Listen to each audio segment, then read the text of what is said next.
Hello viewers, I want to raise awareness into the discrepancies between Muslim societies and Islam teachings. A lot of time Muslim societies are practicing certain things that are completely against Islamic teachings, and the outside world think that since Muslim societies are practicing it, it is part of Islamic teaching. So I just want to raise awareness, what is Islam teaching and what are Muslim societies doing in the name of Islam. And one of that thing is women's rights. So today I'm going to share an article about 10 worst nations for women's rights. And unfortunately, I'm saddened but not surprised to see majority of the nations are Muslim majority nations. So let's get started. I'm going to attach the article in the description section, and they have compiled the data from Georgetown University of Women, and they have compiled the data from Georgetown University's Women, Peace and Security Index and United Nations Gender Inequality Index. So the 10th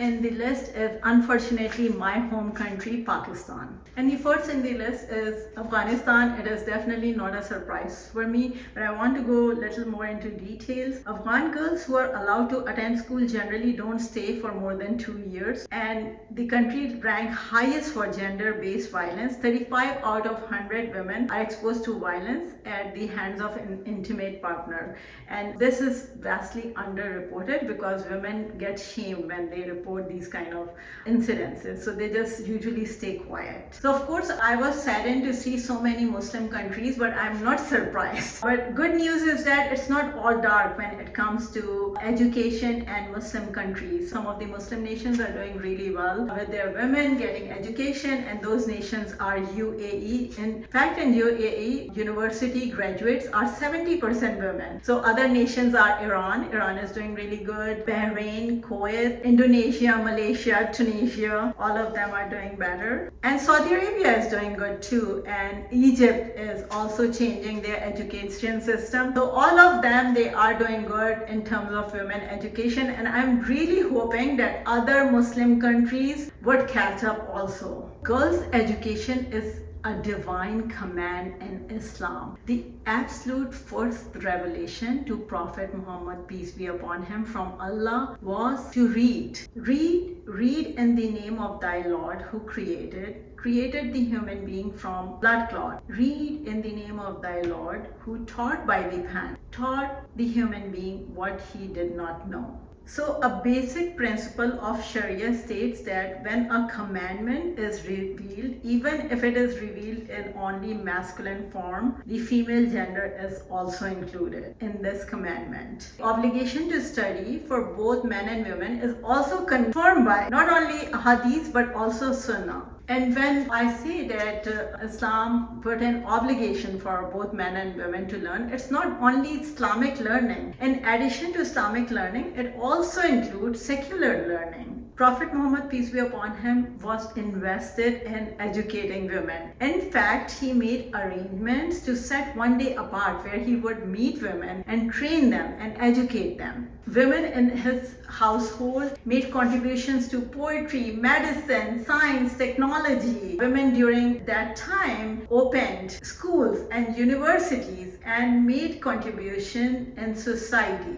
Also, there is no stipulation that only women can teach women. Men can teach women too, as long as proper attire is observed. It is okay according to Islam. It's kind of unfortunate to see that there are a lot of Muslim societies at the bottom, and even though Islam put emphasis on women's rights. 9 is Central African Republic, 8 is Somalia, 7 Sierra Leone, 6 Sudan, 5 Chad, 4 Democratic Republic of Congo, 3rd South Sudan, 2 Syria. I want to go a little bit more into details of Syria. 75 out of every 100,000 Syrian women is killed in organized violence. Only 16.9% of women feel safe in their own communities. Georgetown University qualifies the number of conflict-related incidences of sexual violence as massive. Nearly 25% of Syrian women have reported experiencing violence from an intimate partner. And I want to add that these reportings are vastly underreported for the same reasons that I mentioned above. Because when women report these kind of things, they are shamed by society. Society usually support men and they shift the blame to women. 10th on the list is unfortunately my home country, Pakistan. And I want to go into a little bit more details. It's because it has low level of financial inclusion for women and only less than 4-year schooling for women. Low employment rate, and also there's a largely discriminatory set of social norms and legal frameworks and high incidences of intimate partner violence. I have witnessed all of these. I grew up in Pakistan. Actually, I opened up about few of these things and I got some hate from people from Pakistan, and some of them were women, and it is really common in at least Pakistani society. I've witnessed it that we do victim shaming and blame shifting. So if a victim, usually a girl, is coming out about discrimination or harassment or even assault, what happens is that society start to shame her and start to blame her, and they enable men and they don't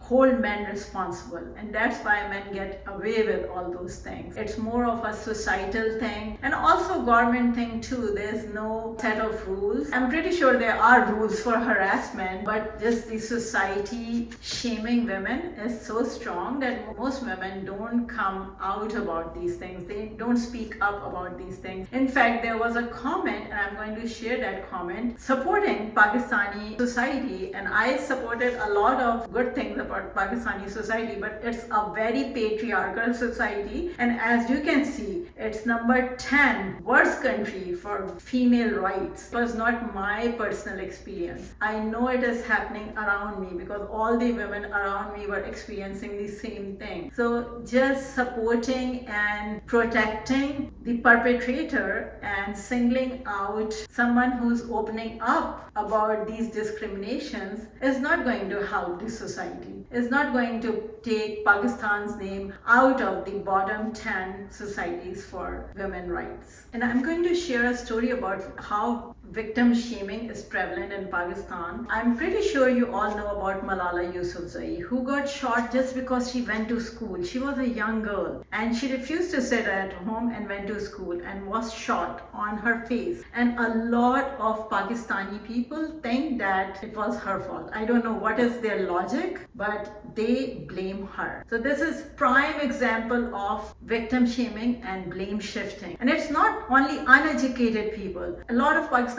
people here in America as well as in Pakistan think it was her fault. Please give me some logic. Why a young girl will get shot on her face, so her face get disfigured? There's no logic. It's a very, very patriarchal society. I know I grew up in there. A lot of Pakistani people have this logic that you shouldn't say anything negative about your society. But if you don't bring negative things out about your society, how will we improve? Awareness is the key. Awareness is the first step. If we are not going to be aware of problems in our society, how are we going to solve them? If there's a cat in front of you and you close your eyes and say that the cat is not there, I can't see it, it's not going to change the reality that the cat is still there. I want to end this session by saying that don't deprive the girls in your household from education. Education is a basic human right, and countries who fail their women fail as nations too. You can see the bottom 10 countries for women's rights are failing miserably as nations. I hope you enjoyed this video, and all the sources you will see in the description box. So if you want to read it in further detail, you can do so. Thank you so much for your support and thank you for watching. I'll see you next time.